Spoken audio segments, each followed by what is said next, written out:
Welcome to the Dragonheart. The forge lies nearby. We must work quickly. The area may not remain secure for long.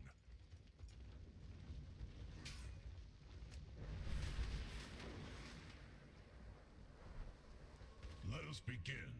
First, we must activate the forge. Do not fail me, Thetis. Next, we will require Cinder Shard coals to fuel the forge. Careful. I detect that some of the coal has been altered by Jarradin magic.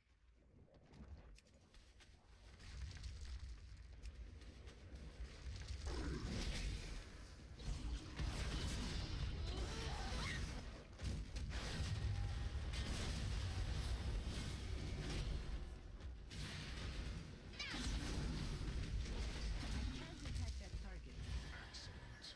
All will be ready soon. Ours is a solemn burden. You have all done quite well. Now, let us get that forge working.